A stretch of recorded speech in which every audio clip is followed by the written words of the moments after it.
Dalam dunia politik Sabah yang sentiasa bergolak, setiap peralihan kecil boleh menjadi isyarat besar kepada hala tuju negeri. Minggu ini, sebuah perkembangan baharu mencuri tumpuan apabila bekas Ketua Pemuda Parti Bangsa Malaysia PBM Negeri Sabah, Jonathan Matthews, mengumumkan langkah berani meninggalkan PBM dan menyertai Parti Gemilang Anak Sabah GAS. Keputusan ini bukan dilakukan secara bersendirian. Turut serta ialah beberapa bekas ahli majlis tertinggi PBM dan ketua-ketua bahagian dari Moyog, Kedamaian, Tanjung Papat, Telupit, Paginatan, Undasang dan Kuala Penyu. Perkumpulan ini menandakan bukan sekadar perpindahan individu, tetapi gelombang yang mungkin mengubah landscape politik Sabah. Salam sejahtera para sahabat penonton semua. Bertemu kita sekali lagi dalam channel The Scream Media. Hari ini kami bawakan satu berita bertajuk Bekas Ketua Pemuda PBM Sabah sertai GAS. Dipetik daripada Sabah Gazette. Kota Kinabalu, bekas Ketua Pemuda Parti Bangsa Malaysia PBM Negeri Sabah Jonathan Matthews menyertai Parti Gemilang Anak Sabah GAS. Beliau menyerahkan borang keahlian GAS kepada Presiden parti itu, Jismit Japong, sempena mesyuarat Majlis Kerja Tertinggi MKT itu yang diadakan di Raya Hotel Sembulan dekat sini pada Ahad.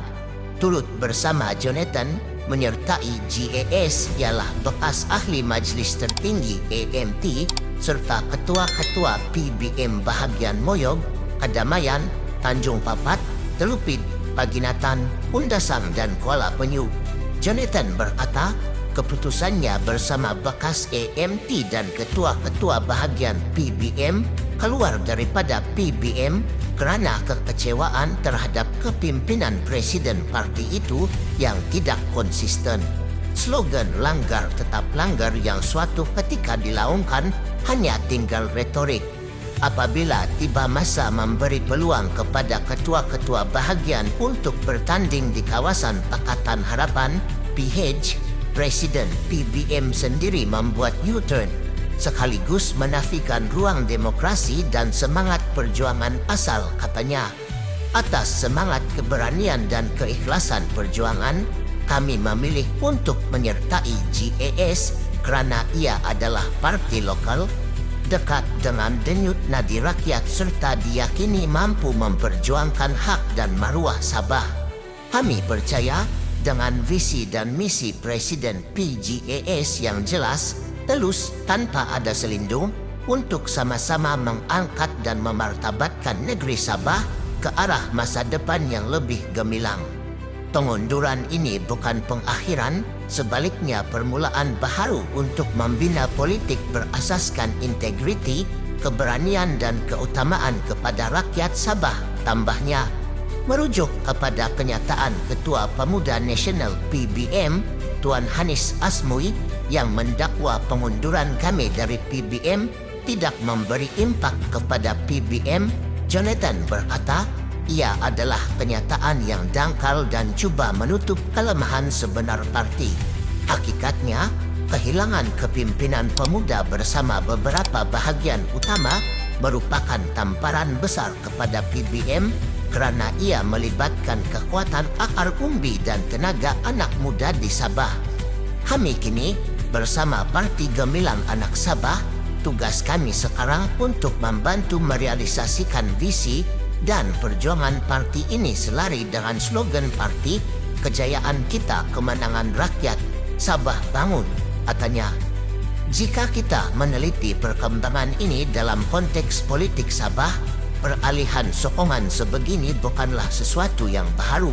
Sejarah mencatatkan bahawa politik negeri ini sering dicorakkan oleh fenomena lompat parti atau perubahan gabungan. Contohnya, selepas pilihan raya negeri 2020, beberapa adun yang berpindah sokongan telah menyebabkan tumbangnya kerajaan warisan sekaligus membuka jalan kepada pembentukan kerajaan baharu di bawah Gabungan Rakyat Sabah GRS. Justru persoalan timbul. Apakah perpindahan kumpulan bekas pemimpin PBM ini sekadar episod kecil dalam politik Sabah? Atau bakal memberi kesan jangka panjang terhadap peta kekuatan parti-parti tempatan? Selain itu, kemunculan parti-parti lokal seperti GAS juga mencerminkan gelombang kebangkitan politik berasaskan identiti negeri. Isu-isu seperti hak Sabah dalam Perjanjian Malaysia 1963, MA 63, pengurusan hasil bumi dan tuntutan royalti petroleum sering menjadi titik tumpuan. Parti-parti lokal biasanya tampil dengan janji untuk lebih menekankan kepentingan rakyat Sabah berbanding kepentingan nasional. Namun, sejarah juga mengajarkan kita bahawa parti-parti kecil sering berdepan cabaran besar dari segi dana, jentera pilihan raya, dan daya tahan menghadapi persaingan sengit parti-parti arus perdana. Disinilah timbul persoalan yang menarik untuk kita renungkan. Adakah GAS akan berjaya menonjolkan diri sebagai kuasa politik baharu yang mampu menggugat parti-parti besar seperti GRS, Warisan atau PBS? Atau adakah ia akan berakhir seperti sebahagian parti lokal lain yang hanya gah pada awal penubuhan tetapi akhirnya tenggelam tanpa pengaruh besar? Dalam politik Sabah yang dinamik, jawapannya hanya akan terjawab apabila rakyat memberikan mandat pada pilihan raya akan datang. Satu lagi persoalan ialah kedudukan generasi muda dalam politik. Jonathan sebagai bekas ketua pemuda membawa mesej bahawa anak muda Sabah tidak boleh dipinggirkan dalam proses demokrasi. Statistik menunjukkan bahawa hampir separuh daripada pengundi di Sabah terdiri daripada golongan muda. Jika GAS benar-benar mampu menarik sokongan generasi ini dengan agenda yang jelas, ia mungkin menjadi pemangkin perubahan yang lebih besar daripada apa yang kita jangkakan. Akhirnya, perkembangan ini harus dilihat dalam kerangka yang lebih luas. Politik Sabah bukan sekadar tentang parti mana yang berkuasa, tetapi tentang bagaimana hak rakyat dapat dipelihara dan masa depan negeri dapat dijamin. Peralihan Jonathan dan rakan-rakannya mungkin hanyalah satu langkah kecil, tetapi dalam sejarah politik negeri ini, langkah kecil sering membuka ruang kepada perubahan besar.